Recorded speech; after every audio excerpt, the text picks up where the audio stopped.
Hello everybody, and just here and welcome to Shangri-La Frontier. Not just Shangri-La. Shangri-La is a completely different anime, if I'm not mistaken. So it's gonna be interesting making a channel on the Discord, because I would probably call it Shangri-La, but that would mean it refers to a completely different anime. Oh well, we'll see. We'll see. I've no clue what Shangri-La, the anime, is about, so perhaps there is no chance that I'm gonna ever see it? I don't know, I'm not sure. Regardless, Shangri-La Frontier. We are continuing the string of first episodes of anime of fall 2023. While I'm still recording some leftovers from summer 2023. A lot of recording ahead of me. A lot of it. But yeah, we continue with fall 2023. Shangri-La Frontier was one of the shows I was interested in during the seasonal live stream that we did, because it reminded me immediately of Log Horizon. I know that in concept this show is closer to like SAO, but later seasons of SAO and what's it called? Bofuri? The Shield Loli one, meaning that the characters exist outside of the world and then they just log into the game and exist within the game. They haven't been transported. It's not necessarily an isekai. They aren't stuck in the game. Nothing of the sort is going on, which is not the case with Log Horizon. But the designs, the look and feel of the world, and the character designs really do remind me of Log Horizon. Probably because Log Horizon is actually like based on a game. It used to be a game. It is a game world. They weren't trying to pull anything like, you know, the game world suddenly became real. All the mechanics, all the you know, menus, everything like that is still a thing. So there are many factors why this really reminded me of Log Horizon. Now, granted, I still haven't finished second season of Log Horizon, and I haven't seen the third season, but I have very fond memories of the first one. So hopefully this anime Shangri-La Frontier will also scratch that itch. What else do I know about it? Just the premise, essentially. The main character usually only plays games that are like, I don't know, indie RPG Maker demos or something like that.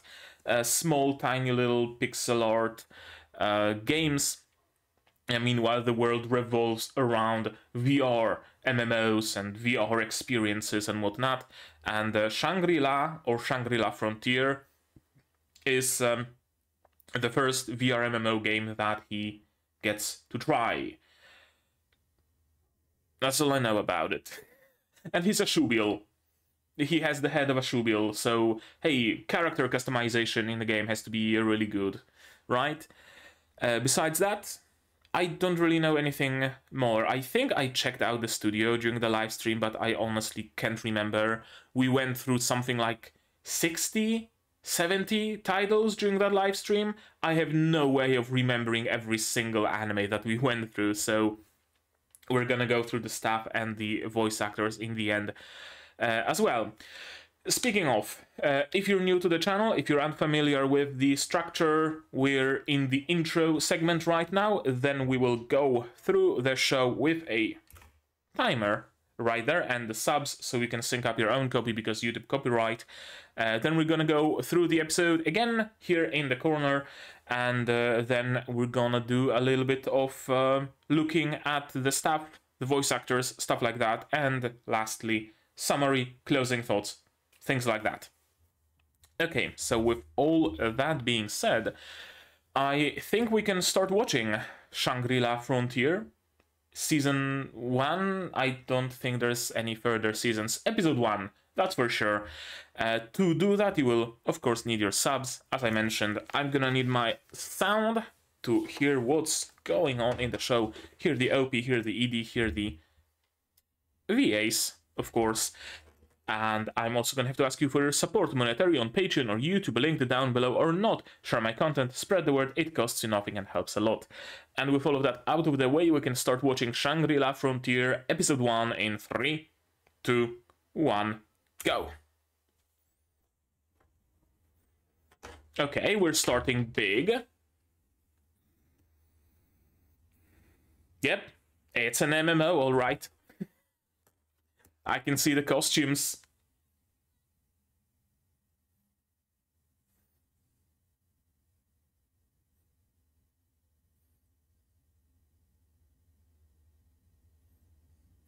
Is this our main character?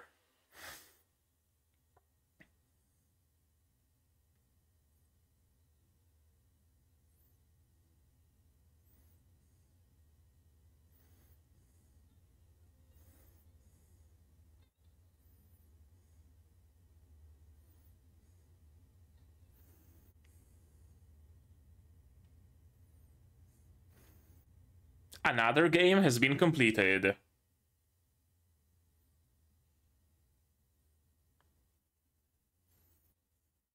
Or has it?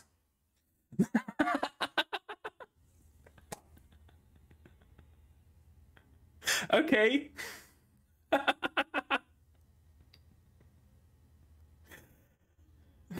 That's an interesting start.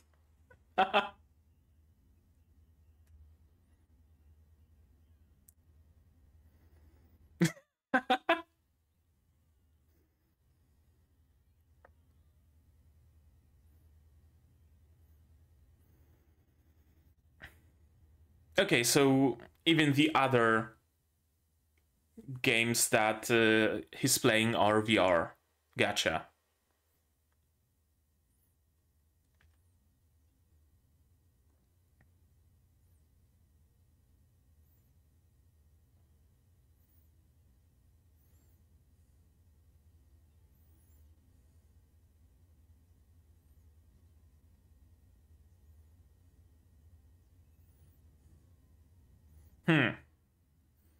A little piece of trivia. My channel got started mostly. I mean, there was a Minecraft Let's Play, as always is the case. But my channel actually kinda, you know, blew up back in the days because I was doing playthroughs and reviews of garbage RPG Maker games. So I can relate. I can relate. Okay, straight up with the OP.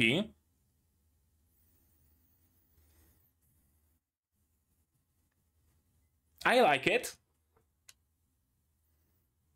Okay, a little bit of growling. Please don't turn into J-pop.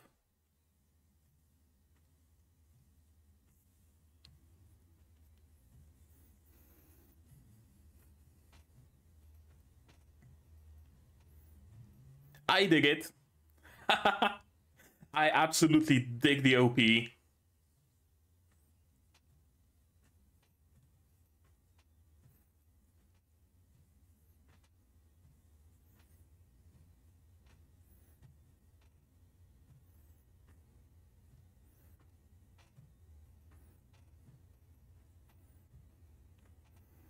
Of course, it couldn't keep the edge all throughout. It had to turn into...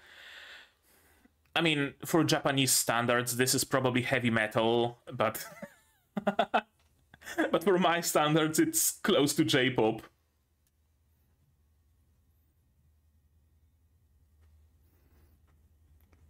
But the OP definitely has some really nice moments.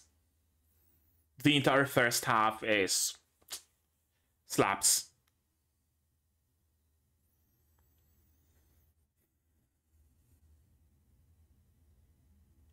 That's an interesting hobby. Not just a games collector, but also a butterfly collector. He's gonna meet that model or gravure idol or whoever she is in the game, isn't he? Guaranteed. Guaranteed.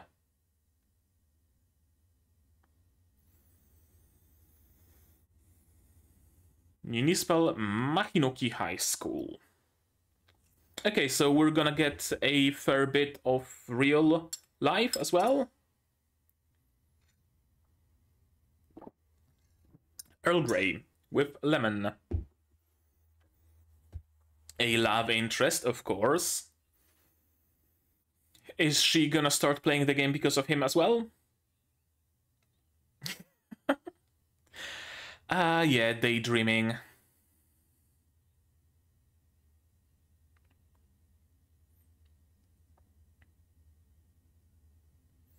And she's gonna chicken out.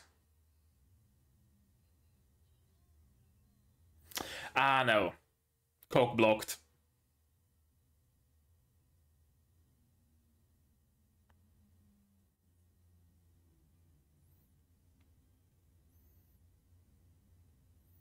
Rock Roll Game Shop. Is that Shangri-La poster? It is Shangri-La. Shangri-La Frontier.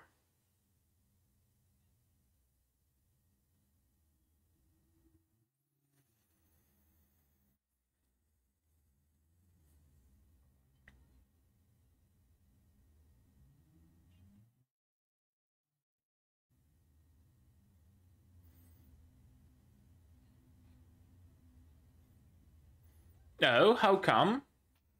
He just finished the game. He should be back for another one, shouldn't he?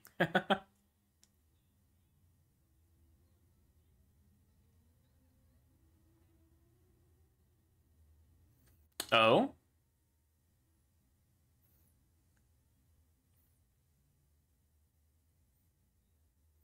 Oh, he cracked it. He beat it. And then he beat the princess.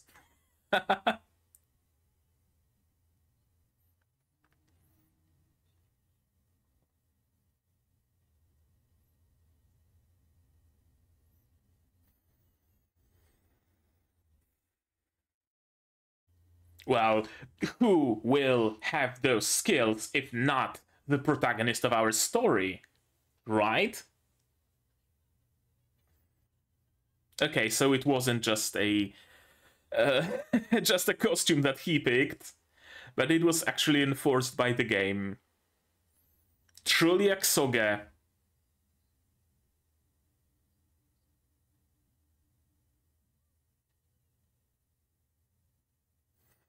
Of course.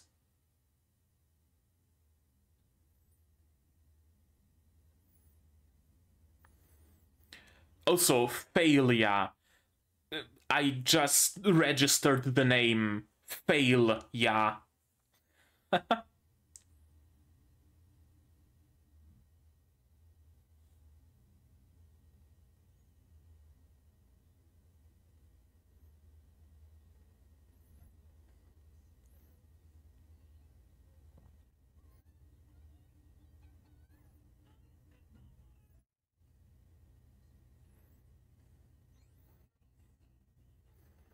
Of course, blames the Dark Lord.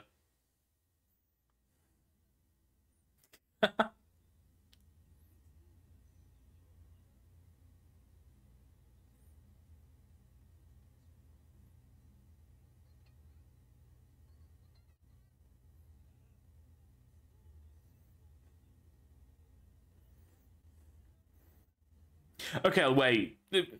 Okay, wait. Great. I can into English. Okay, well, this is just bad game design. This is on purpose.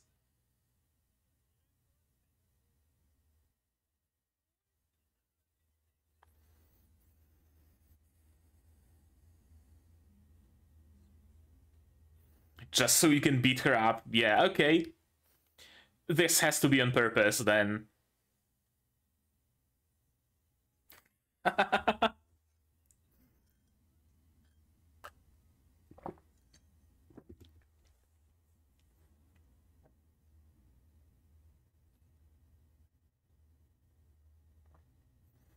Maybe play something good for a change of pace. Yeah, there we go. Here's that cool new MMO that just came out. Sure enough.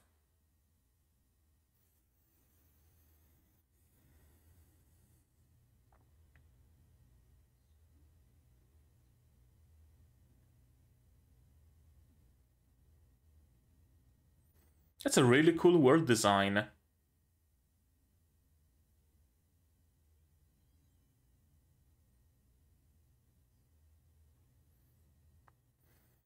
Are you ready for the challenge of playing not shit?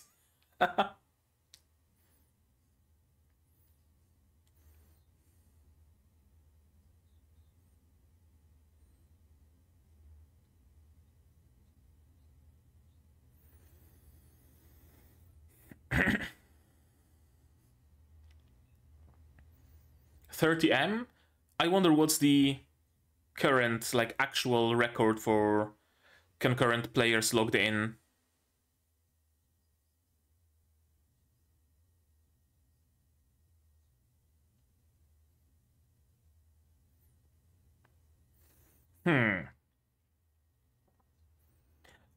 Gotta love me a mixture of fantasy and sci-fi. That's for sure.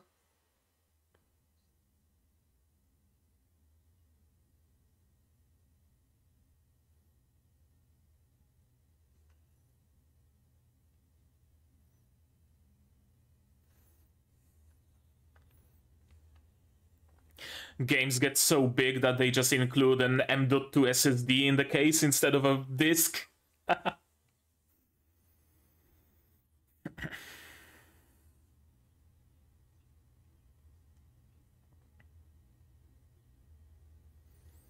Okay, we have a potential plot line in the real world, maybe.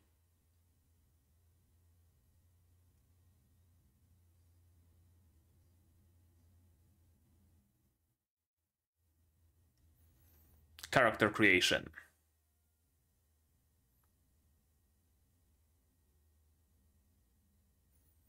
Cool sound design. That's a lot.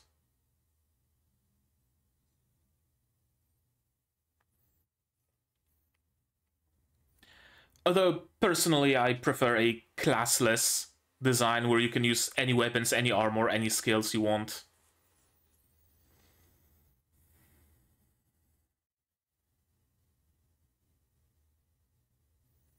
Yeah?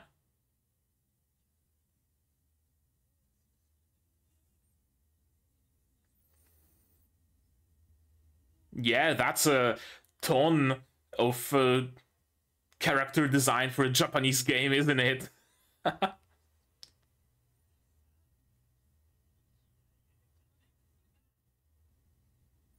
And he made a Shubil. Oh, it's a mask. I thought it's actually a, you know, head.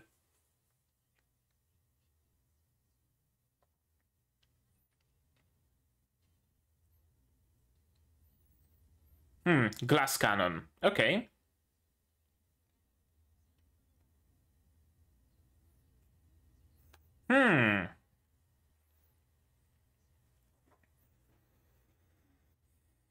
Okay, that's interesting.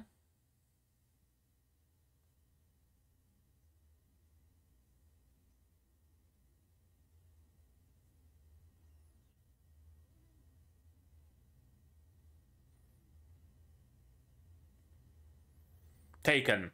No. Okay.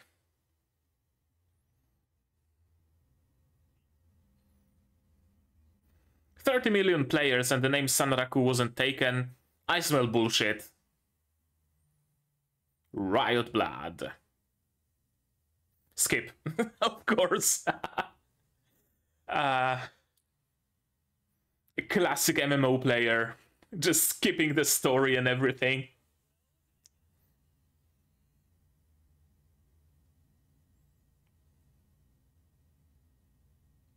That's a long loading screen.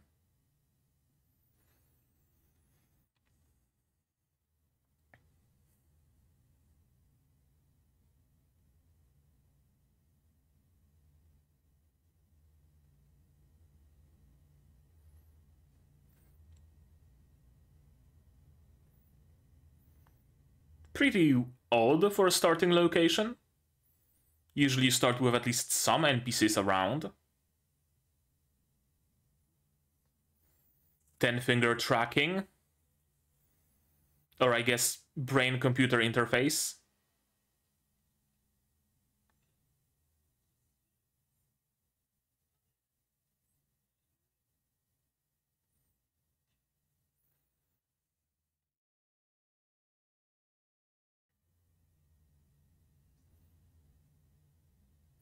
That's a really nice landscape.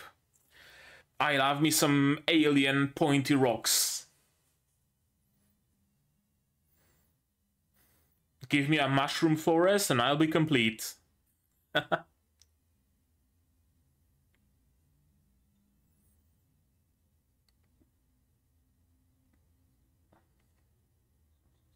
Yeah. They do. Oh, they just get dropped randomly in the world. That's actually interesting. Essentially, the starter town of Wanderers is the world.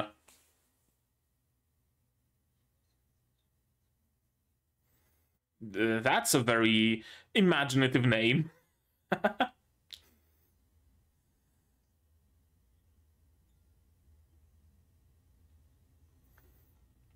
No fall damage.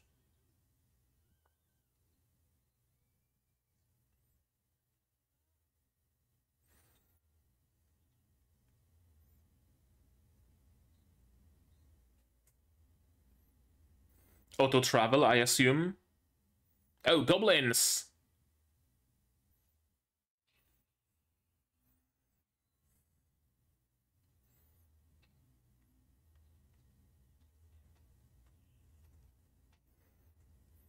Okay. Music is cool so far.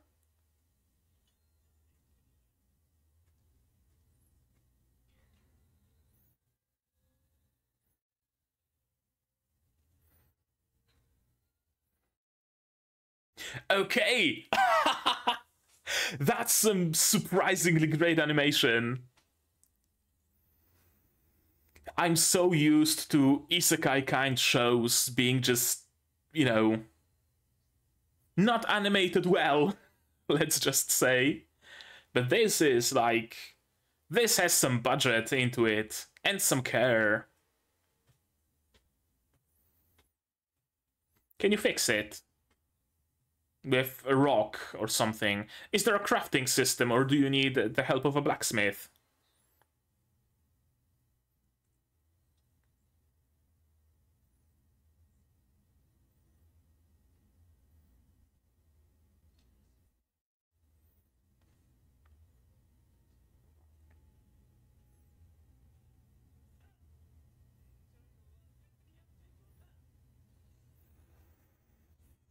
Oh, killer rabbit. That should be an upgrade to his starter daggers, maybe. An area boss, world boss.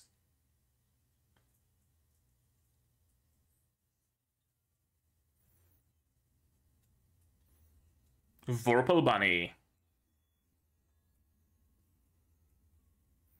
That's some great sound design, and some great art, and some great animation.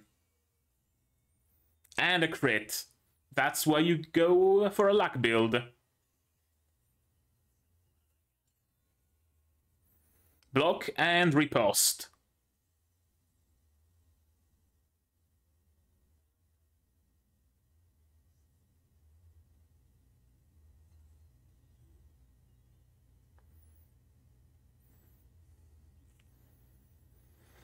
Yeah, probably an elite or something.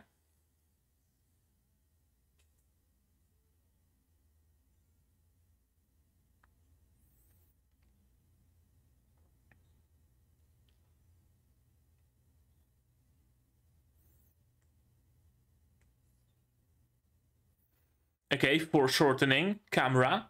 I see what you're doing here.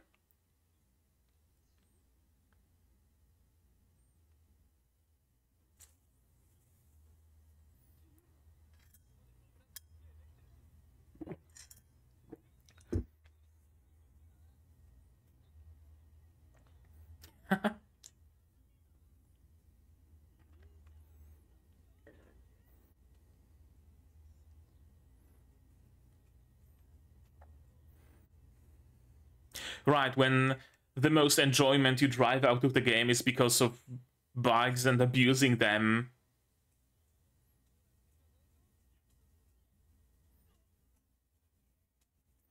And we have our first goal.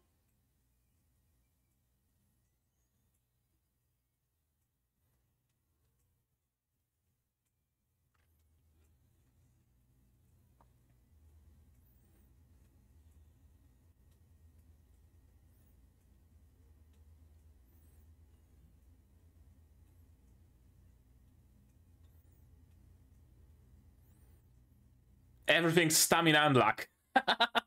Of course.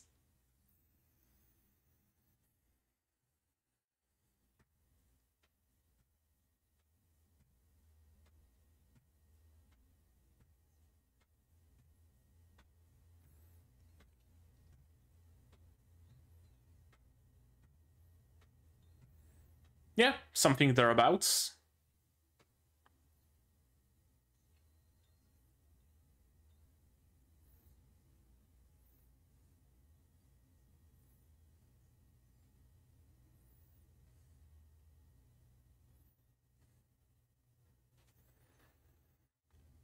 Time to move towards the starting town and beyond.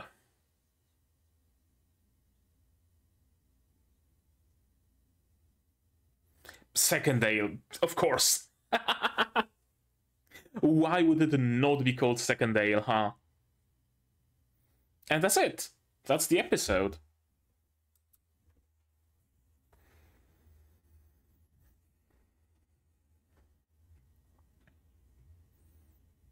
That's a boss, isn't it?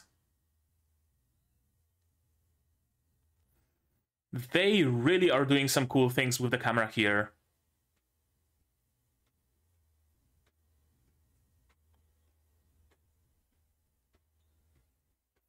Ravenous Python, yep, an area boss.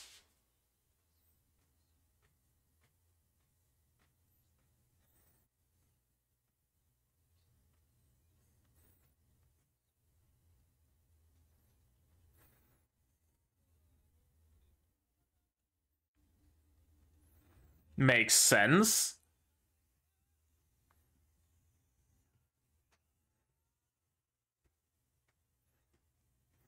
Okay, I'm in.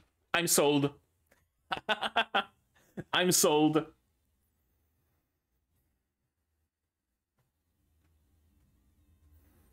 Just like he's sold on Shangri-La, I'm sold on Shangri-La. Shangri-La Frontier, of course, that is.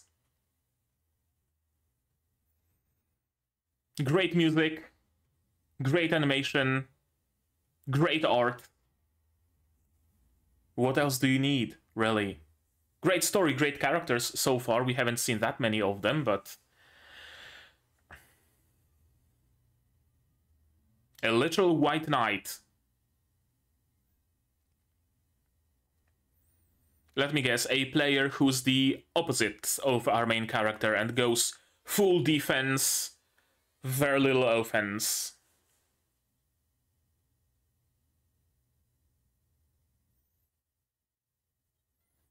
And we get a bonus, sure.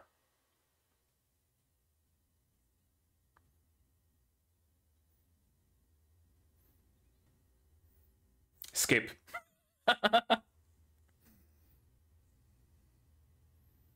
Mm-hmm.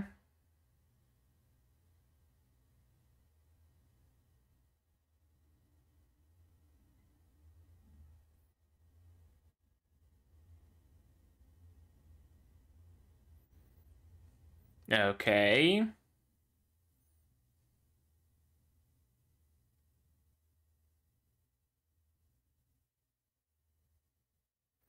Okay, so there's a choice to not even fight and just be a crafter. Interesting.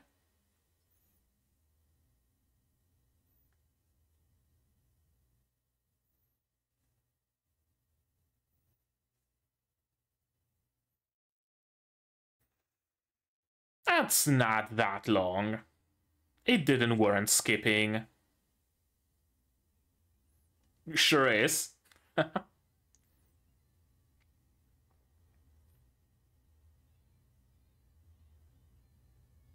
How long is this episode? Wait, does it... Oh, I think this episode includes all of the minis or something? Okay, sure. Why not?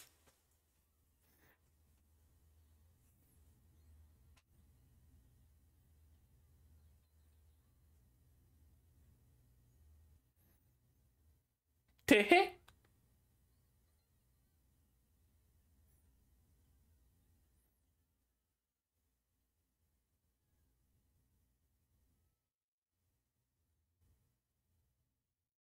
Now we get the credits proper.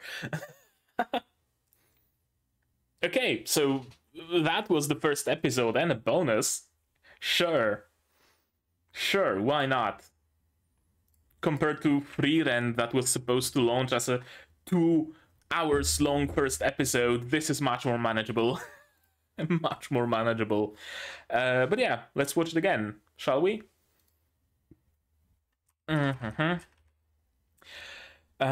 I fully expected monsters to be CG. I'm gonna be honest with you. I fully expected this show to be like most other fantasy slash isekai slash VR MMO shows are, which is CG monsters, cheap animation, cheap art, maybe 1 or 2 well-known voice actors, and that's basically it. But no, it seems like there's much more thought, much more care, much more budget put behind it. Now, sure, some elements might still be CG. Wouldn't surprise me if some environments were, but nothing really, jumps at me. And yeah, the best moment.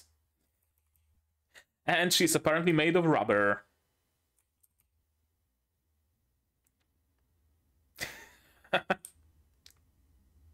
Yep, you're the real Dark Lord here. Feria Chronicle Online, the end. In an age where display-based games are considered retro and fully immersive VR games have become the norm, it's a massive pile of releases whose game designs don't live up to their improved graphics technology. Basically, NFT games of modern day, there is like a huge... was at least, because NFTs are worthless nowadays. There was a huge boom for NFT games. Oh, play to earn, oh, you can take your items everywhere, shit like that, spoken by tech illiterate people. And a metric fuckton of NFT games has appeared. To the surprise of nobody, all of them were shit. All of them were shit. They might have used, like, Unreal Engine 5, ray tracing, and whatnot, but ultimately it was just the starter template from Unreal Engine with some mismatched assets from the storefront and NFTs bolted on, and even then, sometimes NFTs just not working. So this is essentially that, but assuming the VR tech is the NFT, is the boom, is the big thing. So everybody tries to release a VR game now, and to the surprise of nobody, when you try to cash in on something on a very short notice, you're gonna make a piece of garbage. Not trash, semi-redeemable, and never play again. All of those titles are in Japanese. I wonder if there is some... whatchamacallit? Easter eggs here. There have to be. I mean, bottom right, that's DMC.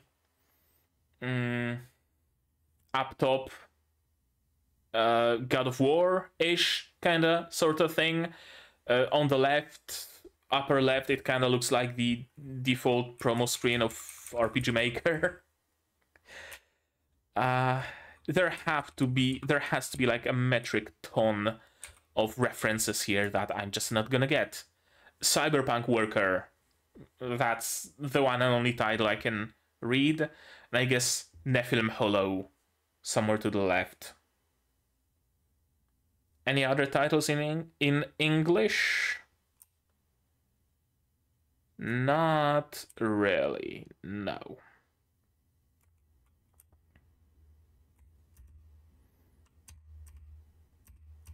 And yeah, he plays Rakuro Hizutome, second year, plays trash games because he likes them.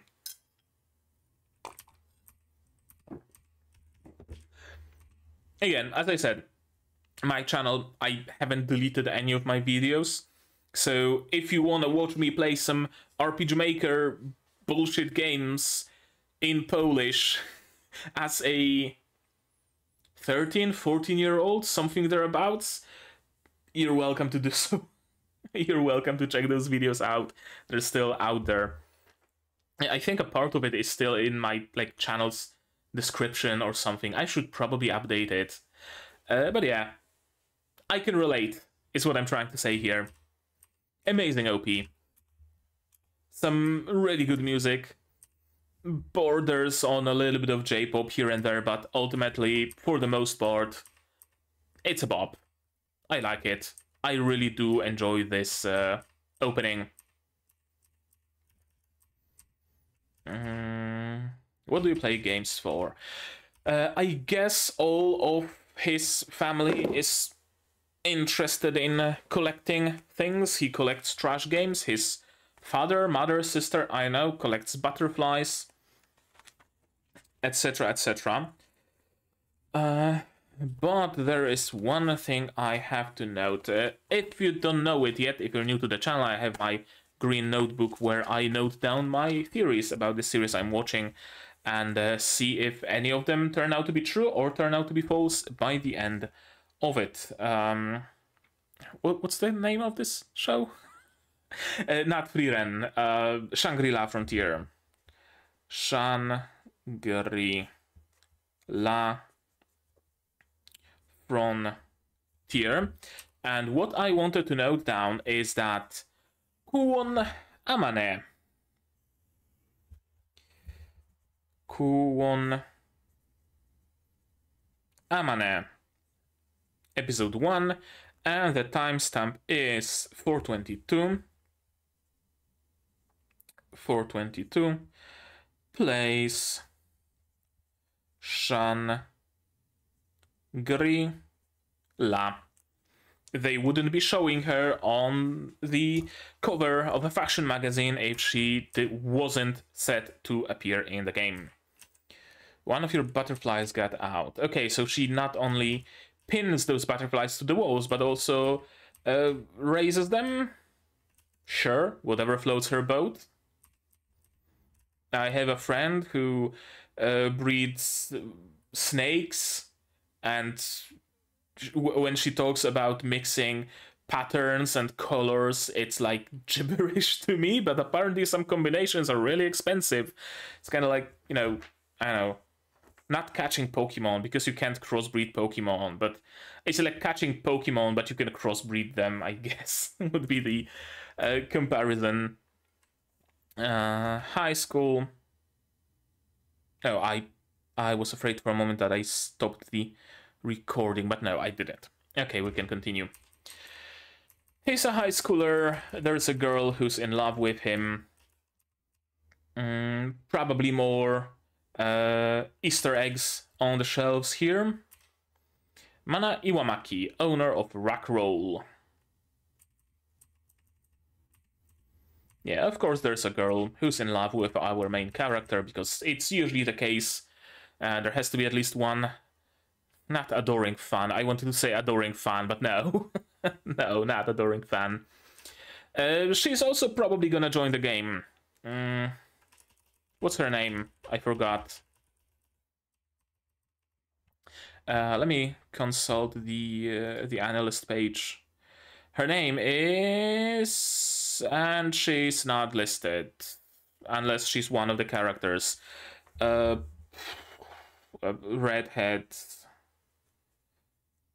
Redhead girl plays the game to get close to main character's name is Rakuro. To Rakuro. I was for a moment kind of afraid about the animation here because this thing is animated and drawn in a very trashy rom-com kind of way. A few moments were kind of like that, but then you see all of the shading going on and all of the really nice art, and my concerns were immediately alleviated. Yeah, it's a super hard game. You know, all sorts of bugs and whatnot. Oh, it's gonna take him so much time to pass it. Even he won't be able to complete it this soon. And here he is. He already completed it.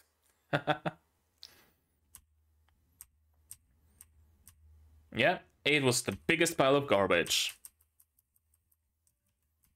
Unlikable characters. Garbage game design, metric fuck ton of bugs, but the reward at the end is huge. You get to beat up the princess to your heart's content. This has to be designed on purpose this way at this point. This can't be just, you know, a game being rushed out of the door and that's why it has so many issues. This has to be purposefully designed this way, honestly.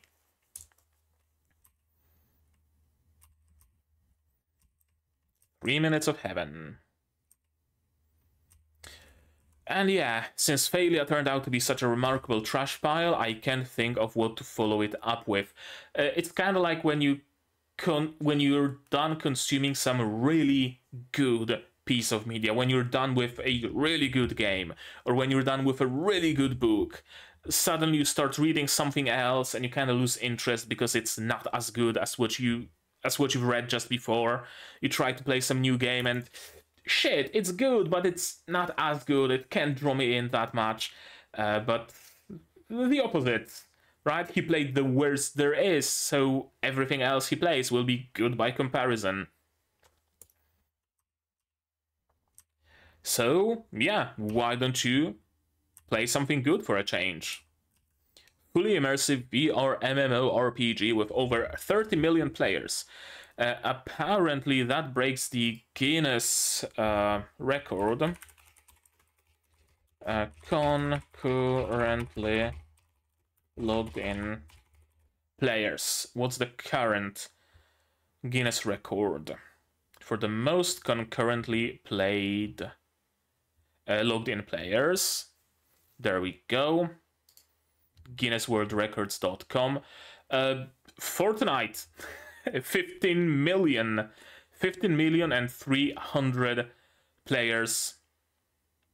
Fortnite Galactus event on December 1st, 2020. So Shangri-La Frontier seems to have passed that, doubled that amount. Dark Souls. I will always recognize this pose.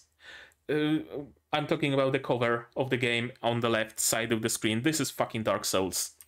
So I was correct. Plenty of Easter eggs.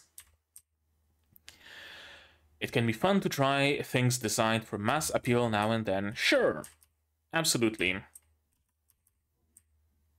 Colony fleet that came from space died out. Thousands of years later, the PCs are living their lives at roughly medieval tech levels. They stole my idea. I had a very similar idea for a story or a game or something along those lines where, you know, the game or the book or whatever starts in a fairly medieval world with some magic and whatnot, and then later as the time goes on it's discovered that, oh, there is wreckage of a spaceship around, and oh, it turns out magic isn't magic but some nanite technology that gets carried to the children with mother's breast milk, or, you know, stuff like that. That it's not fantasy but it's high sci-fi instead. I think Yeah, I was inspired by, what was the name of the book? Dragon Riders of Pern? I think something like that. The first few books are basically, you know, dragons, magic, yada yada. And then later on, I think some sort of a spaceship is discovered, a wreckage of it, somewhere in the forest. And the characters go in, and it turns out that everybody on the planet is a descendant of colonizers from, you know, from Earth, something along those lines. So, not a new idea by any stretch of the imagination, but a really cool one. A really cool one, and as he says, setup that allows for effortless inclusion of sci-fi elements, and I always love me a good connection, a good merger of sci-fi and fantasy. Give me elves with guns. Absolutely. A very good game. Red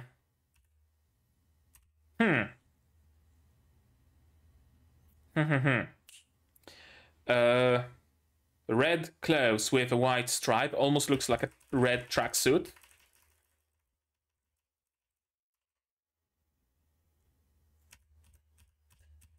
Red clothes with, I guess, an apron.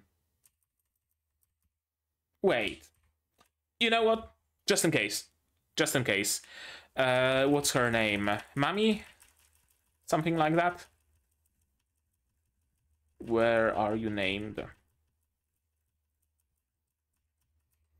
Mana. Mana is the person behind Utopia. Mana is Utopia's founder, CEO, leader. Okay, sure, leader. Yeah, probably, maybe. I'm not sure. Logged in. Some really cool sound design.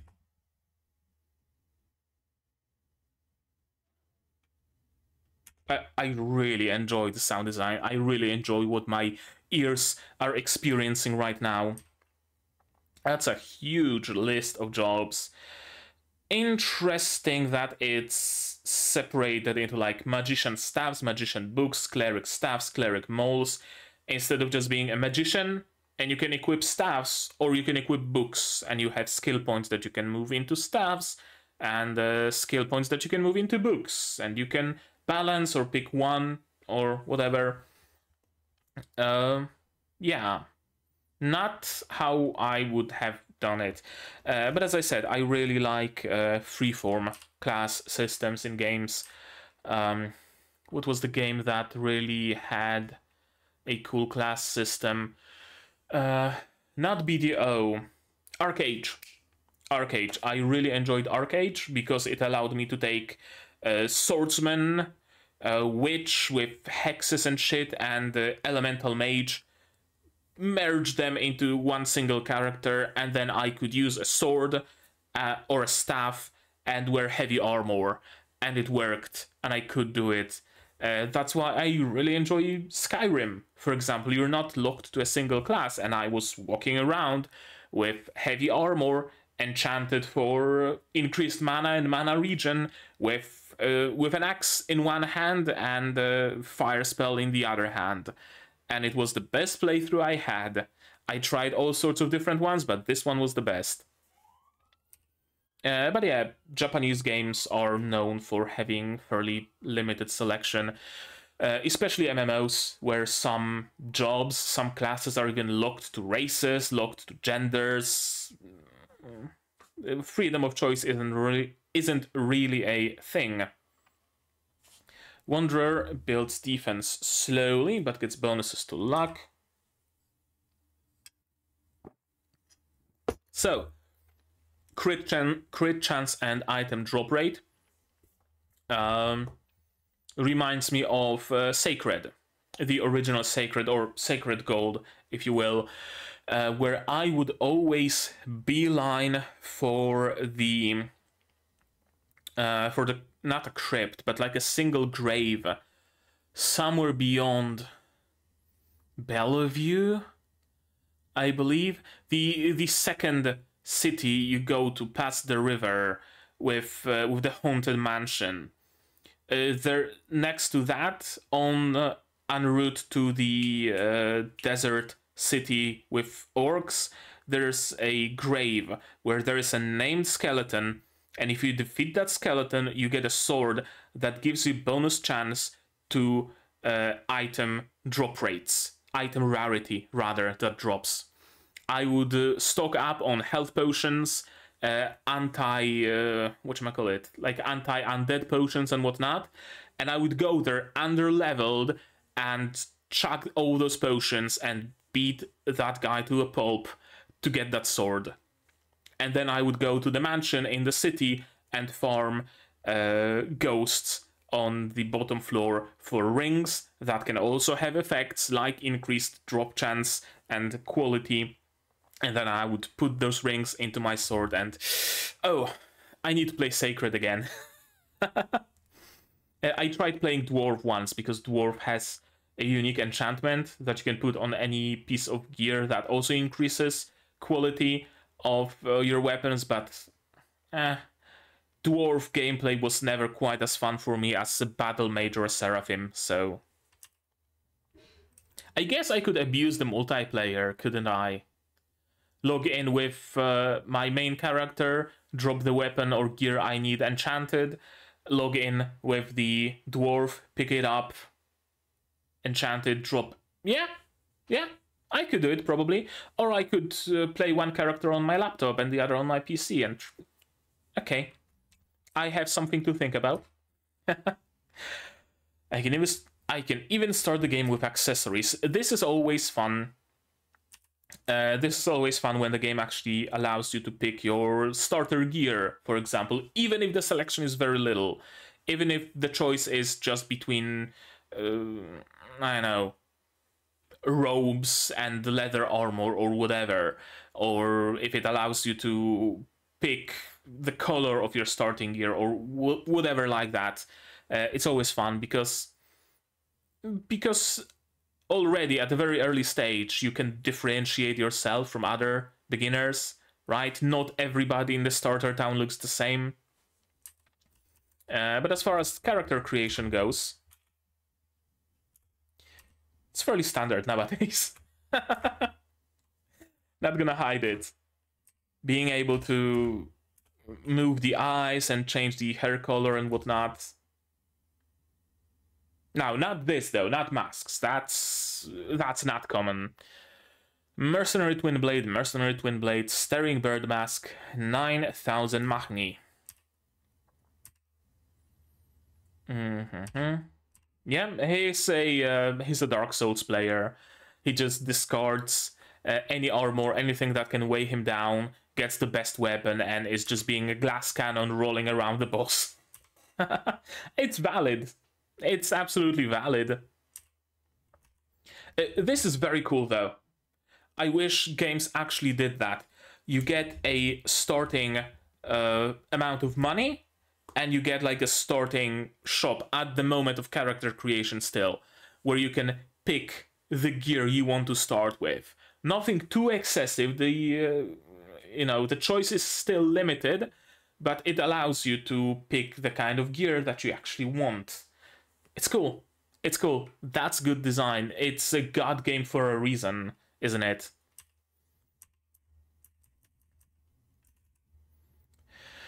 Hizutome Rakuro turns into Senraku. Sure. Lie down in a safe place. Skipping the intro, of course. Excessive loading times, true to form. And completely free-form movement. Starting next to the starter town, of course, the starter town is named Firstia. Why wouldn't it be? This is a very cool system, though. We already are used to your class deciding your starting town. If the game has different starting towns, of course, because not every game has. But usually it's, you know, different races in the game start in different spots. Arcade had something like that, for example. This was the MMO that I played for the longest, so I'm gonna be referencing Arcade a lot, probably. But yeah, the fact that you can choose a class or a race or whatever that just starts you wherever in the world, this is cool. This is cool. Not necessarily even for first-time players, but for veterans. Right? You don't necessarily want to create a new character and go through the starting town again and, you know, so you just get started anywhere in the world. You know how the world looks, how the map looks, where you can go, what you can expect to encounter, where. It's actually a cool system. It's actually a very cool system. A Rampant Forest, Thirstia, no fall damage. 30 HP, that's not a lot. Mercenary, Twin Blade user. HP, Stamina, Strength, Dexterity, Vitality, Magic, Agility, Tech, Luck. Luck and Stamina are the highest, of course. Some really, really cool animation going on here.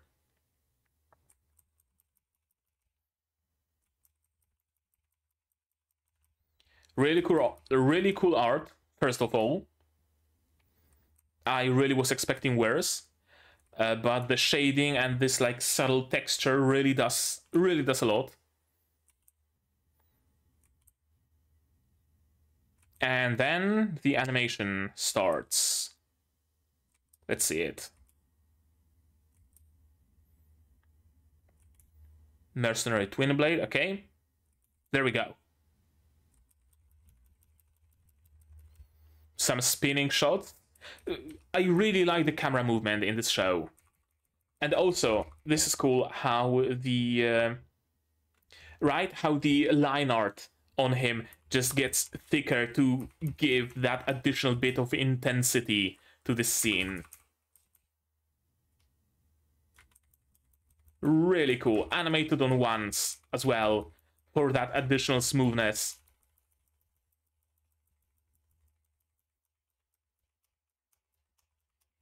Now this is on twos,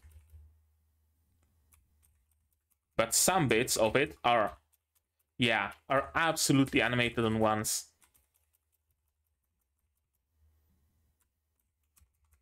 This is on ones as well, I believe. Kinda, sorta. Hard to tell because it's fairly obstructed. But yeah, really nice art, really nice animation. Much better than what I would have expected from a show like this. I'm gonna be honest with you.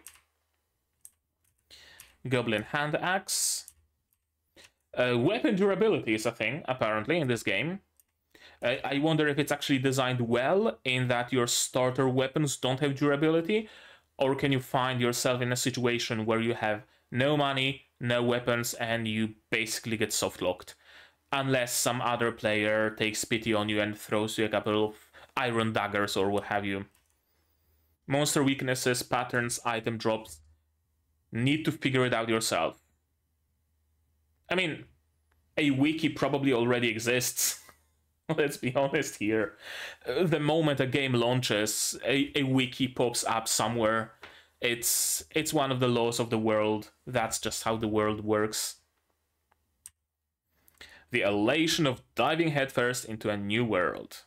Yeah, this I can empathize with. Let's not forget to enjoy this. That's a good point he's making. Let's not, you know, optimize out the fun.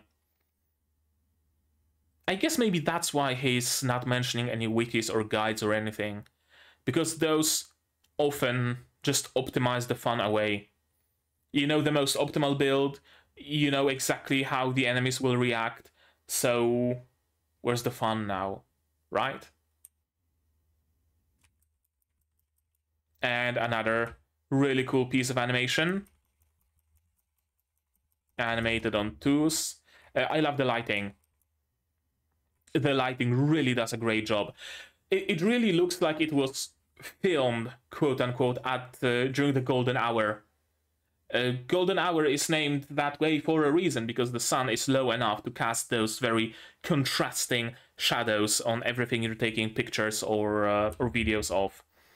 And all of the art, all of the shading, all of the lighting in this show has that golden hour vibe to it.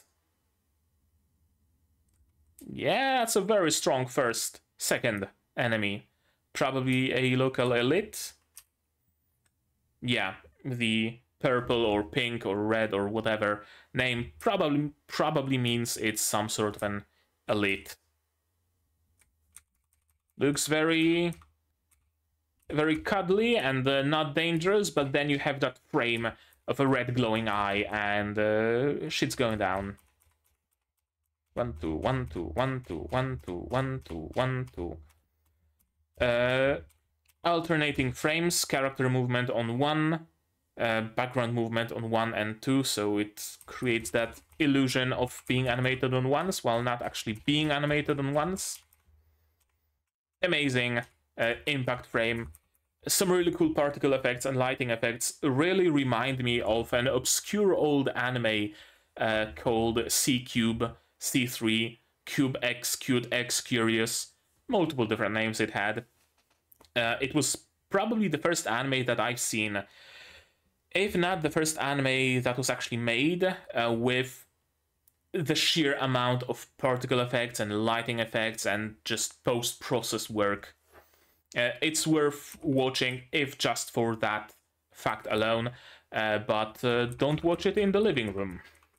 That's how I'm gonna say it, because there is some weird scenes of bondage in it. It's weird at times, it really gets weird at times. But yeah, I like the particles. I like the animation, I like the art. The slowdown. Bullet time almost, really is cool. And a crit. Great impact frame. Great impact frame, that grungy texture on top is really cool. Single crit, not enough. And he's essentially doing a parry. Spinning shots are really a bane of animation, because you need to animate the same character from multiple different positions, and it's not easy to do because you need to stay consistent in the frames you're drawing. So whenever you see a spinning shot, you know that a lot of work was put into it. The background is like whatever, it can just be a seamless single texture that just wraps around. It could be CG. It very often is CG with those like wide swooping, sweeping or rotating camera shots. Not in this case though, at least not at a glance. Parry system is thankfully a thing. A really cool glitch effect. I like it for some reason. And yeah, of course, sure, it might be an elite monster, but it only has a limited moveset. It's still a game. So if you know that it has an attack that goes for a throat, you know where to block, you know where to parry. No drops, so drops aren't guaranteed. New skill. Bonus added to counters from parry. Is he gonna get a parry build? Because this would be cool if he actually gets a build that relies on parrying, on taking the hit and then dealing damage back. Again, they're playing with the camera a lot. Is this foreshortening? I think this is called foreshortening, but don't quote me on that and correct me if I'm wrong in the comments. Player's own skills supplements your dodges and parries. Yeah. This is a big factor here. And yeah, I have played this whole time without encountering a single bug. So, if he can beat really hard games that are rife with bugs, rife with bullshit mechanics, unbalanced and whatnot, and he can beat them, well, this game is bug-free, it's balanced, it doesn't seem to have any bullshit mechanics, he's gonna be a god in this game, essentially. Also, cool that this game seems to be skill-based. At least to a degree. We don't know to what degree, but to a degree, it seems skill-based. Very often, MMO-based anime and manga and whatnot fall for the pitfall of being stat-based, right? The main character starts stabbing and slashing and whatnot, and the boss is laughing, ha ha ha, I am 5 levels higher than you, and I have 9,001 defense, you can't do anything. I like that Shangri-La Frontier so far seems to be fairly skill-based, so that even if he approaches that boss, that snake, with just his skill, with timing his dodges right, with parrying right, he can eventually chip down the health of that boss, even if his damage output isn't up to par, even if his defense isn't up to par, he can still do it. This is cool. I like it. Invisibility bug, clipping through the wall. This is cool. This is actually a 3D environment, I think. Clipping out of bounds. I mean, at least it can allow you to speedrun the game sometimes. The Elden Ring speedrun involves clipping through the floor and just fucking launching yourself at the final boss. Hitbox bug. Yep, that's a god tier game for you. That's what should be a normal regular game for you, but sadly isn't, because the whatchamacallit, fuck, I forgot the word for it. People are likely to buy a game even if it's shit, so the developers don't care about making the game good. That's what I wanted to say, essentially. That nowadays people will just buy whatever just because it has an incremented number in the title. Doesn't matter how good or how bad it is. So the current state of gaming is that games are being released unfinished, bullshit, garbage. Sadly, it's the state of the world we live in. But people will, of course, continue to pre-order, because why wouldn't they? Pre-ordering made sense back in the days of physical distribution because you could ensure that you will get your game on time. Nowadays, on the day of release, you go to Steam, you click buy, and you get the game, so pre-ordering makes no fucking sense, but people still do it. And people still reward people, developers, studios, publishers, whatever, for making shit games, and it's not gonna stop. That was a rant. I honestly wasn't sure if I could enjoy a bug-free game after all this time. Yeah, if you derive most of your engagement enjoyment of a game from how buggy it is and from abusing those bugs and having fun with those bugs, suddenly a game has no bugs. Can you have fun with it? You're gonna have to find new ways to have fun with it. I'm gonna get me a Tough Bunny's kitchen knife. Evaluating different attacks, of course. Spin to win. But yeah, it opens you up, because if the enemy wasn't defeated in one hit and the enemy would turn around, your back is wide open. So it's probably good for a finishing, flashy skill, but not really to be used during combat.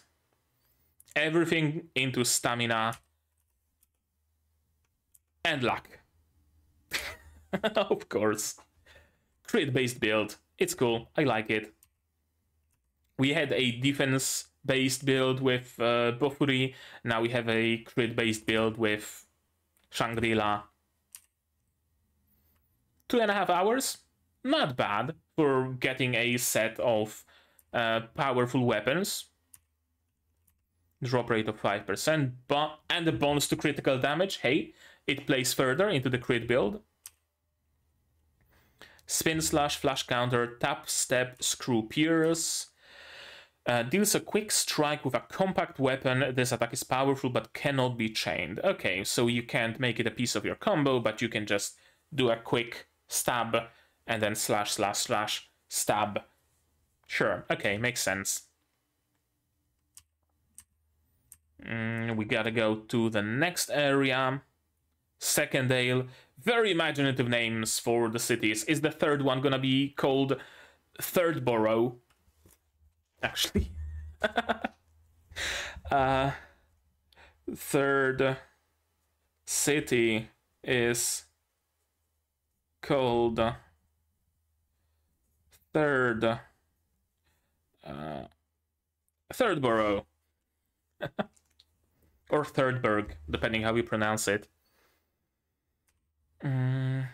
Secondale, but Secondale is blocked by a monster, by an area boss.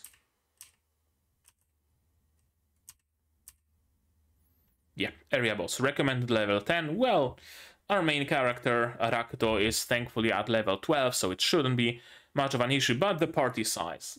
Yeah, party size. Let's see how much it matters. Can the boss actually be soloed if you are a little bit over-leveled? Snake monsters attacks. Yeah, attacks are probably a classic. Coil Bite, Tail Swipe, Swallow, Venom, Lunge, maybe. Maybe spitting some poison. And he's making a really good point here. With an avatar that actually moves the way I want it to. Let's see if I can solo it. And yeah, I don't need defenses. Because so far he's been playing games where the avatar doesn't move the way he wants to. Controls and stuff are garbage. So now that he actually has control over his avatar, now we're talking. Also, yeah. The toe marks actually appear on the ground. I wasn't sure if they actually appear gradually or are they here the entire time, but no, they do appear. Game is something to enjoy here. And another really cool camera work that run. I talked about it during... Fuck, Nanatsu no Maken ga Shihai Suru?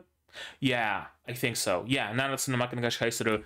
The trick where you have one plane, and then you have the other plane, and one plane moves towards the camera, and at the same time the camera moves forwards, and then the other plane, the backdrop, also moves a little bit to create the illusion of, you know, perspective shift. It's cool. Tricks like that are always fun to notice. Shangri-La Frontier! There we go, he's having fun. He's having a lot of fun. And then we apparently get the... we get probably a preview of the next episode. A kitted out, fully armored, heavy armored knight. It's gonna be either the Kuon Amane, the... whatchamacallit, the model from the fashion magazine, or it's gonna be the redhead girl, his friend. Yeah, who's probably a little bit scared of playing the game, so she invested everything in defense. Kind of like Bofuri. Probably. I'm not sure, though. SLF Mini. SLF Theater. Yeah, we get the intro. It's a bunch of jargon, but essentially says that, hey, it's a cool world and you can do anything you want here and have fun playing. And the second mini shows us why not Zelda is so hateable in this game. And that's it. I'm sold. That's all I'm gonna say on the topic. I'm really sold on this one, on Shangri-La Frontier. Now, there we go. There we go. Okay. As I promised at the beginning, we're gonna go through the studio, the staff, the characters, voice actors, things like that. Also, some nice scars. I wonder when is he gonna get those. His character model kind of looked very plain to me, but I guess those scars are going to alleviate that feeling of plainness. Let's start with the studio. Studio C2C, who also made Benria Saito-san Isekai ni Iku, Tensei Shitaraken Deshita. Both shows I watched. I really liked Tensei Shitaraken Deshita. Also had some really cool art. Also had some really cool animation. So I guess it's its own brand for this studio. Benria Saito-san, same, really good art, really good animation at times. Haven't finished it though, but not because I dropped it, but because I just kind of stopped watching it eventually. It was a period where I found a job, I needed to sacrifice my time to the job, and my channel kind of suffered for it. Also, Maho no Tabitai, I heard a lot of good things about it, so I might watch it one day. Shumatsu Nani Shitemasu. I vaguely recall reading the manga, I think. I'm not sure though. And some earlier shows that are mostly chibi, super deformed, maybe stuff. Not a particularly impressive or large portfolio, but the shows they've been putting out recently, so Tensei Shitaraken Deshita, Benria Saito-san, and now Shangri-La, really are like up there in quality as far as the genre is concerned. So I'm excited for their future. I'm excited what else they will be able to show us. Recommendations: SAO, Bofuri, and Kyokushinka Shita Full Dive RPG. And yeah, Bofuri. Okay, staff.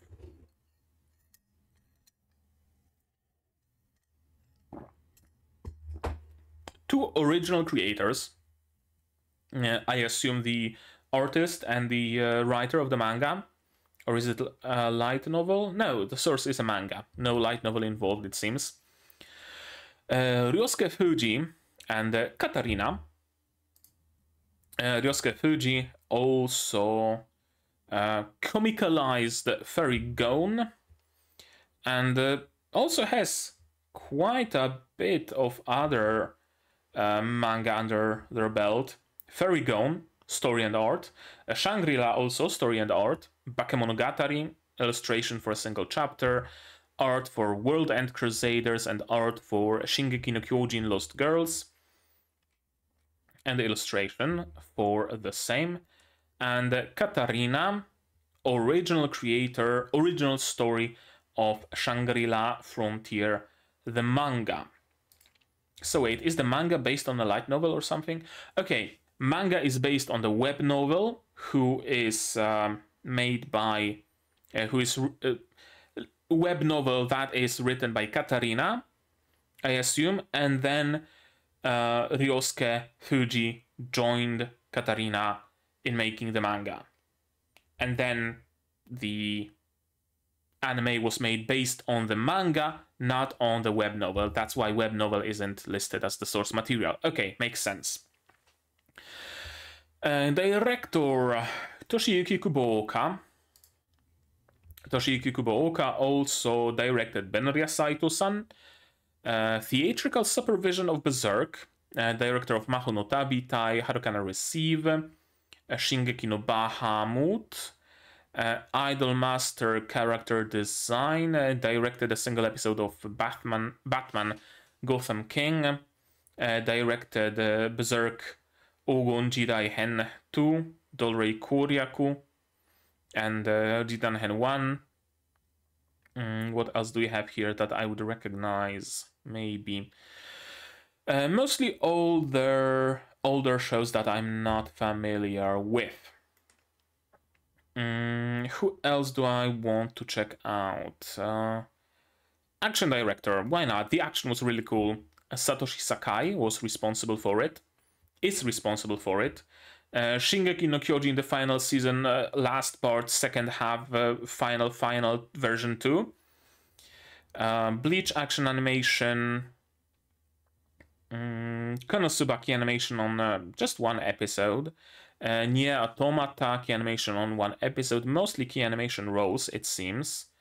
Mostly for single episodes or just openings. Also some effect animation for Robomi, for example. Key animation on Review Starlight movie. There we go. That I recognize. Key animation on OP and episode 2 of Gleipnir. Eizouken robot anime key animation in episode 8. Haven't seen Eizouken yet. Probably worth watching. Enen no Shobutai, Vinland Saga, Azure Lane, Kotetsujo no Kabaneri, Kabaneri of the Iron Fortress, Neverland, Tatenoyusha key animation, again for just OP single episodes, Dororo, 3 episodes of Review Starlight, plenty of other shows, more Shingeki no Kyojin, Demi-chan, Wakatari Tai, Dungeon Nidenai, Sekai Seifuku Boryaku no Zvezda, animation director on a couple of episodes, assistant animation and key animation, Shigetsu wa Kimi no Uso, Railgun S, Symphogear, couple of key animation roles, Toremajutsu no Index, Shakugan no Shana, Railgun, Code Geass, Death Note, One Piece. That's a lot of prominent roles, or rather prominent shows that Satoshi Sakai worked for. An extremely prolific animator, often appearing in dozens of shows yearly. I mean, yeah, seems to be the case. But most commonly seems to be a key animator just brought for a couple of specific episodes, and not for an entire production. And in this case, he's action director and effects director for the entire show, it would seem. So interesting. Series composition, Kazuyuki Fudeyasu, originating from Madhouse's photography. Also script for Shangri-La Frontier, interesting. I guess it would make sense that the script writer would also be responsible for series composition. Or rather, it would lead to the best results. That's how I'm gonna say it. Shumonsu no Valkyrie series composition, script on some Sailor Moon. What else is there? Slime Ito script, series composition on Iruma-kun, script and series composition on Do It Yourself, Jashin-chan, Ledale, Hetalia, Sailor Moon, Gochi Usa script and composition, Maho no Tabitai script and composition, Iruma-kun script and composition, Jashin-chan script composition. Okay, seems to be doing mostly both scripting and composition of the shows he's working at. Isekai Maruto Shokan Shoujo, Tantei Opera Milky Holmes, just a script this time around.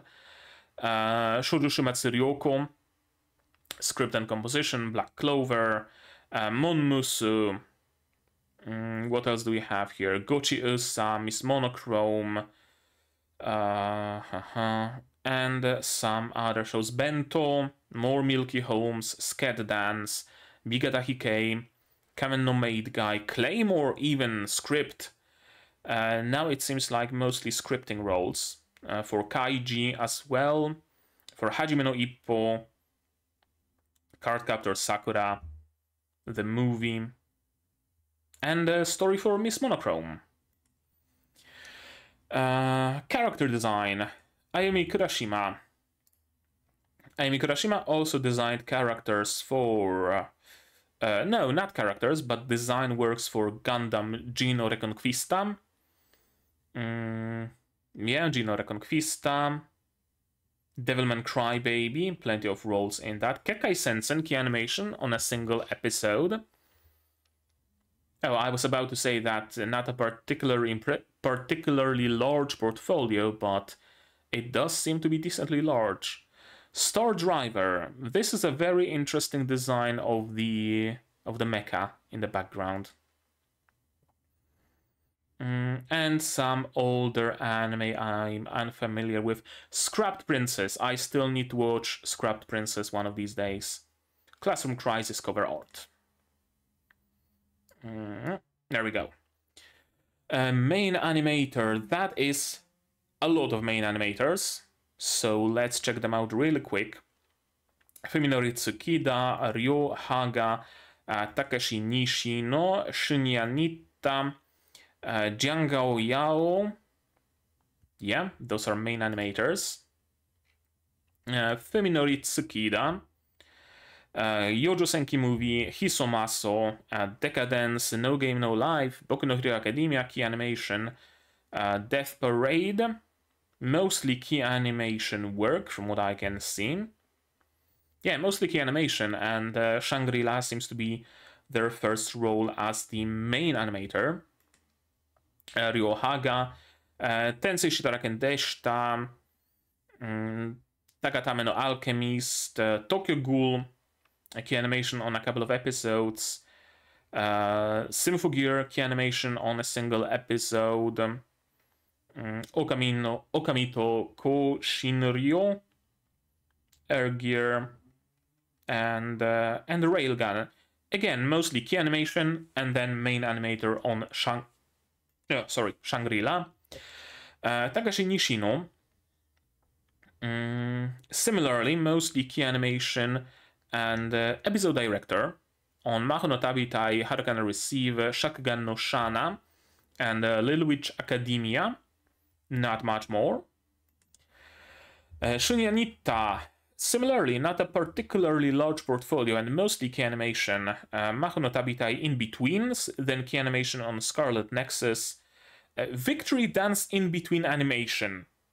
That's a very specific role.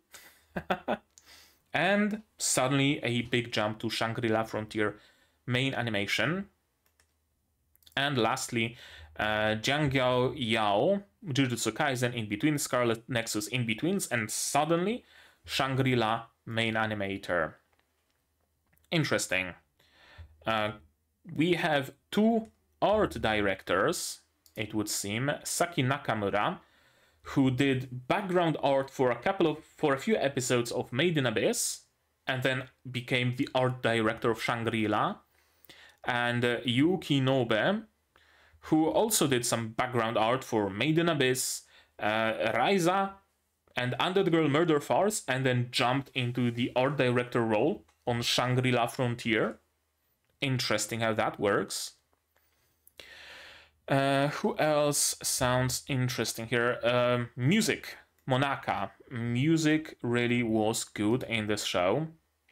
Monaka is a Japanese music production studio who did music for Shangri-La, Nier, Yukio no Ayusha, another show I still need to watch, Aharen-san, what else?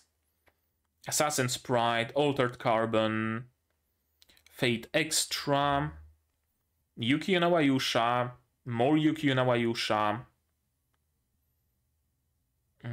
Anything else I would recognize? Niskoi, at least OVA, and Niskoi Music Supervisor, Oreimo, Yahari, Hayore Nyarko-san, Working, Star Driver again appears, Sekirei, and Sekirei Pure Engagement, and Lucky Star even.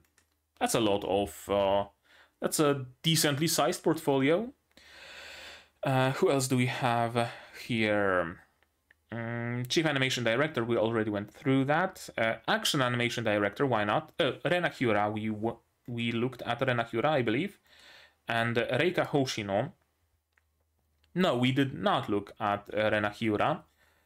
Animation on BNA Key Animation, Osama Ranking, Black Clover, and then Shangri-La.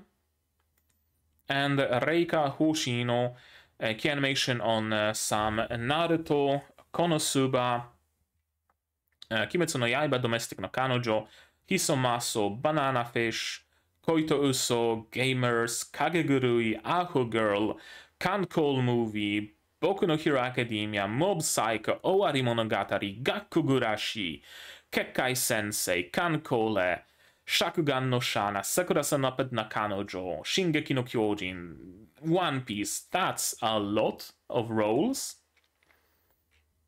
Who else do I want to check out? Monster design. Why not? There aren't that many people on this page in the first place, so might as well check out more of them. Monster designer Hiroyuki Taiga, also mechanical designer for Gundam Seed, for Rokudo no Onnatachi, Shoujo Magical Destroyers, mechanical animation, Sakugan, Kaiju design and mechanical design, Move Alternative, Symphogear mechanical design, more Symphogear mechanical design. Mechanical design in Symphogear was on point, so I expect a lot from the monster design. Axel World, Elven Lead, and some older shows I'm unfamiliar with. Next we have Yoshihiro Nagamori. Character design and monster design as well for Beyblade, Gaiko Tsukishi-sama, monster design, Maho no Tabitai, more Beyblade, Shigatsu wa Kimi no Uso, animation director, Mahoka Koko no Retose, key animation, and Yu-Gi-Oh! Key animation, Emi Kono, who also is an animation director and chief animation director and key animator for Maho no Tabitai, Monogatari shows, Hana Monogatari key animation, Neko Monogatari key animation, Monogatari second season key animation on Mahou Shoujo Madoka Magica Hangyaku no Monogatari, Nisekoi animation, Nise Monogatari and Magi. That's a name I haven't heard in a while. Hiroshi Arisawa, monster design on Tensei Shitaraken Deshita, Kyokai Senki, chief mechanical animation director, key animation on Shingeki no Kyojin. What else do we have here? Dororo key animation. Plenty of Gundam roles, mechanical animation again. Iron Man, Chobits key animation. Planet Ace, Helsing key animation. Scrapped Princess key animation as well. And the last people I want to check out is, okay, before the music, Toshiyuki Kubooka, storyboard for episode 1, but we checked him out because he's also the director. And Hiro Oki, episode director for episode 1. Also plenty of key animation roles, Kekkai Sensen, Maho no Tabitai, Scarlet Nexus. Not that many, on second thought. But yeah, a few. And music. First of all, I want to see the OP. And then sure, the ED. OP is FZMZ, or FZMZ, however you pronounce it. And they only made the OP for Shangri-La Frontier. Because they're a legit band, it seems. Not, they don't make openings and endings for anime, but rather are a legit band, and then they made music, the OP, for just this particular show. That's always fun. Chico, many more roles in making OPs and EDs for other shows. Urasakai Picnic, OP, mostly seems to be rom-coms and sports anime, but also Gintama, and Magic Kaito 1412. Been a while since I heard of Magic Kaito. It's a spin-off of Detective Conan. Watch Magic Kaito, it's legitimately a good show. I've seen the 1412 version. There's also Magic Kaito without the 1412. I haven't seen that one. I'm not sure how exactly they're different. Anybody's guess. Okay, that does it for the stuff. So, characters. We have plenty of characters that we haven't seen quite yet. But, and it seems like everybody is in their game form. so I've no clue who's who from the real world. But let's check out who voices characters in general. Rakuro Hizutome is voiced by Yuma Uchida, who also voiced... Will I be able to recognize anybody here? Oh, Tsuyoshi from Tonomo Skill the Isekai Horo. There we go, that's a character I recognize. Pipimi, but who hasn't voiced Pipimi? If you're unfamiliar with Pop the Pipik, Pipimi was voiced by those characters. Those characters in Pop the Pipik Season 2, Pop the Pipik TV Special. Watch Pop the Pipik. Who else do we have that I would recognize? Ran from Tokyo 24Ku. Interesting show. Worth giving a shot to, but not particularly great in the grand scheme of things. Had a lot of potential, but kind of squandered it. Dionysion role. Jujutsu Kaisen. There's some Jujutsu Kaisen drama right now on Twitter, I think. People are angry at something. I don't know. I haven't seen Jujutsu Kaisen, but I thought I'd mention it. No other shows that I would recognize?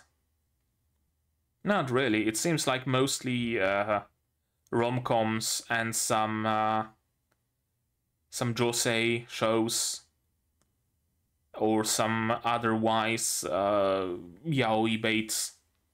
Tokyo Ghoul, apparently Caligula. I've seen like 2 episodes of Caligula and not much more. Shanahan from Mahotsukai no Yome, finally a familiar face. Sonic from Kekkai Sensen, another familiar face. And that's about it, I'm afraid. And anime staff roles. Okay. Not many, a lot of roles, but not many that I would recognize. Rei Saiga, Azumi Waki, to the surprise of nobody, it's a girl. Who also voiced Special Week in Umamusu. Who also voiced... Again, I don't recognize any of those people. Meet in Do It Yourself, apparently, it's a character. Hatsuka Suzushiro in Yofukashi no Uta. AUG in those Frontline. Rem in Isekai Mao. AK-12 in GFL again. Shion in Sonan Desu Ka. Senko in Senko-san. Maika in Blend S. Galko in Oshiete Galko-san. And not many more roles that I would recognize. Towa Amane is going to be voiced by Yoko Hikasa. Yoko Hikasa, who also voices Maho in Goblin Slayer, Kelsey in Arknights. Would you look at that? I know what kind of a voice to expect. Emilia in Hatarakuma Osama.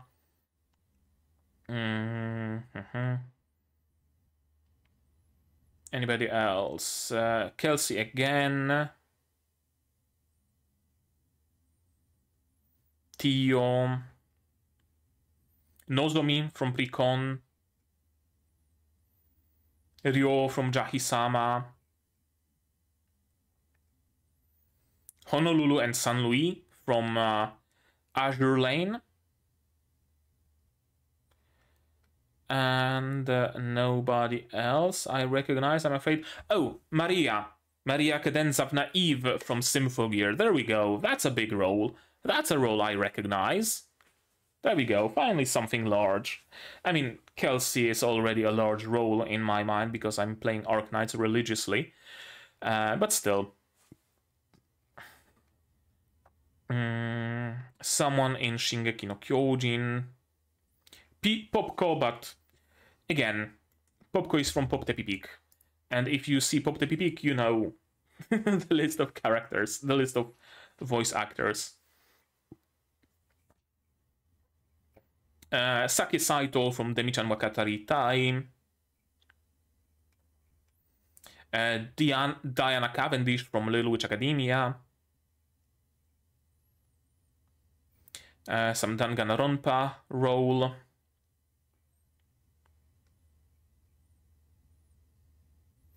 The bunny from Rokka no Yusha.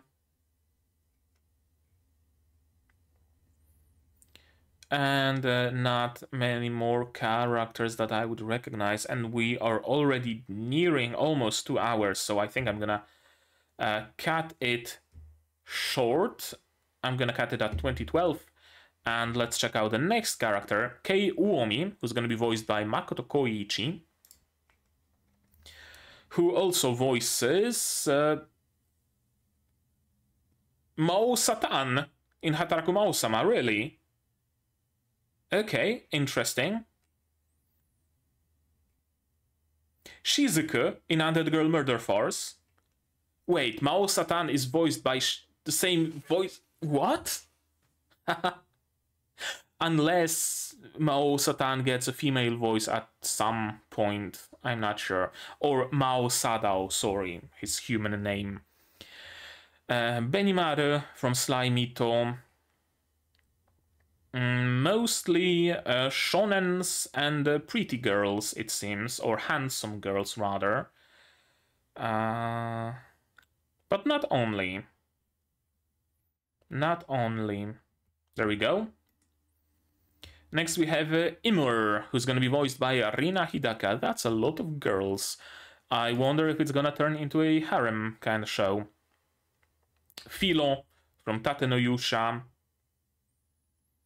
Who else?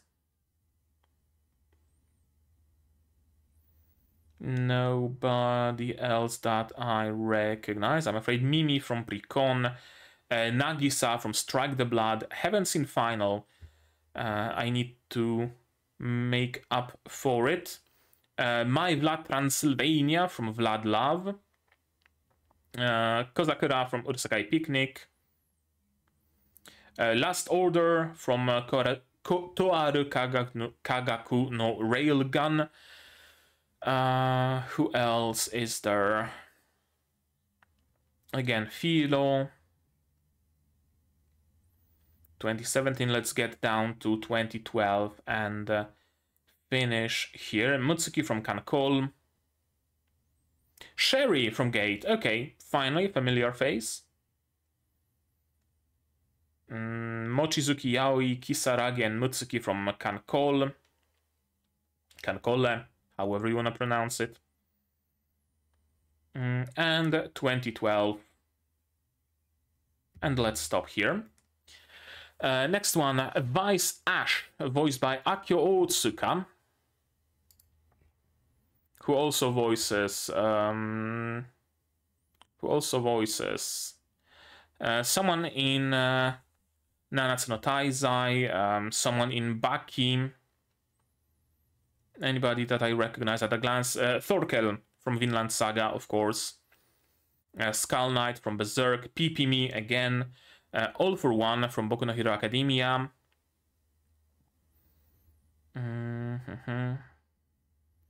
Berezovich Kruger from Dolls Frontline.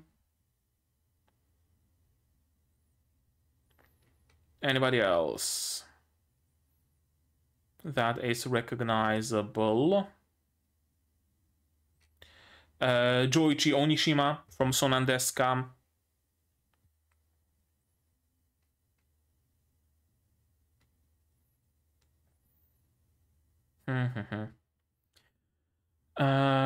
Yeah, I'm afraid I'm not recognizing... Oh, Bleeds the Abrams from Kekkai Sensen. There we go. Shingen Kishitani from Durarara. Toaster from Space Dandy. And 2012. Let's end it here. Next we have Orcelot, voiced by Seiichiro Yamashita, who also voiced... Rian Screamgore from Mahoutsukai no Yome. That's a familiar face. And Boku no Hero Academia roles again. And not that many more. Next we have Momo Saiga, voiced by Yumiri Hanamori, who also voiced Nadeshiko in Yuru Camp, who also voiced Vera in Undead Girl Murder Force, although that's a character that hasn't appeared yet. Sharuami Rafaed in Helk. Liliza in Benria Saito-san. Hoshino, the OG son of Blue Archive. Akira Asai from Yofuka Shinota. Evil Eye from Overlord. Plenty of roles, plenty of range to her voice, first of all. Some role in Slimito. And some roles in like Precures, I believe. Popko. Again, who hasn't voiced Popko yet. More Evil Eye, more Nadeshiko.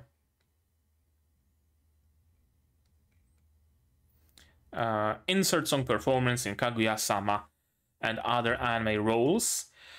4 more.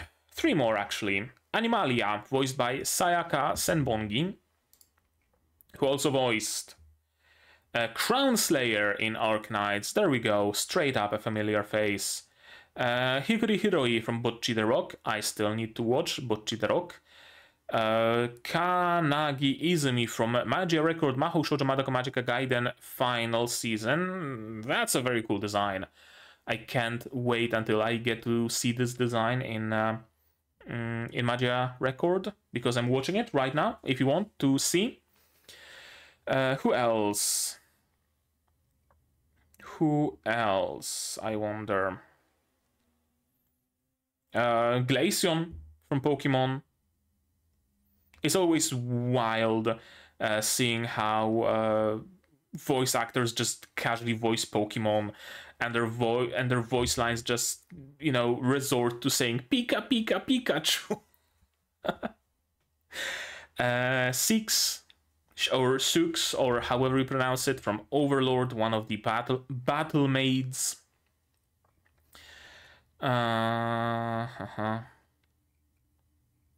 2013, and that's it. Next we have Mana, voiced by Umeka Shoji. Umeka Shoji, who also voiced 9 from Arknights. 9? I do not recall seeing this character in the game. Either my memory fails me, or it's an original character. Camellia from Spy Family.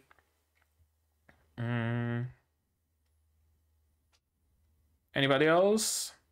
Neko Musume from Gegege no Kitaro 2018. Saori from Kakegurui. Zenobia from Fate Grand Order. And no other roles that I would recognize. And finally, Eika Hizutome, voiced by Satomi Sato, who also voiced Mujina from Revenger. Revenger was an interesting anime, to say the least. Ninon from Precon. Queen of Sheba from Fate. Mizuki from Mahokaku no Retosei. Shun from Sanseiya. Pipimi, again. Who hasn't voiced Pipimi? Wendy from Fairy Tail.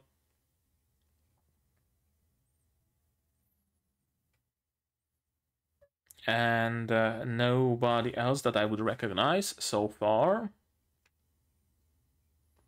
Will there be someone I recognize until 2012, I wonder? Here we go, 2012. Ere from Hyoka. That's a character I recognize, finally, someone. Keion Ritsu, of course, also recognizable. And let's stop here because, yeah, 10 minutes until 2-hour mark, and some anime performances as well. Okay, so to sum it up, I like it. I really do. I really feel it's going to scratch the same itch that Log Horizon did. I usually...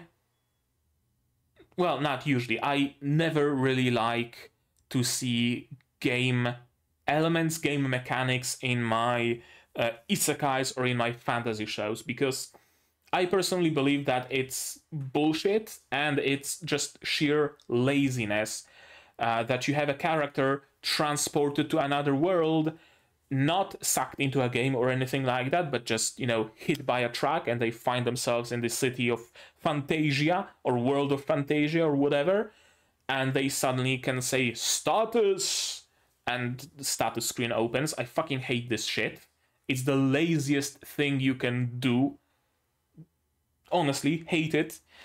But I'm excited to see it in a series that's actually based on a game, because that's where it has the right to work. That's where it's actually going to work. That's where I expect to see it. That's where I expect it to work, and I am fairly certain that it actually will work in this context.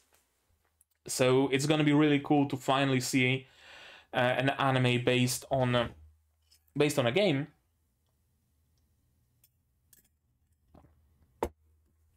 And not based on a forcefully gamified fantasy world.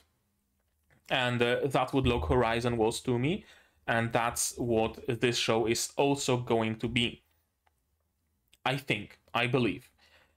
The fact that the real world also exists, the fact that we get introduced to the characters from the real world, the fact that our protagonist has a life outside of the game, that he's not just a neat hikikomori shut down in his room and playing VR games and without any contact with outside world.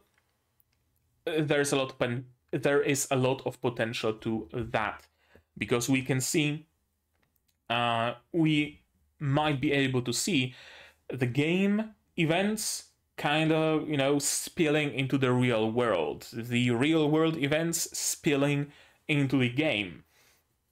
We can see him potentially making friends in a game and then meeting up in the real world.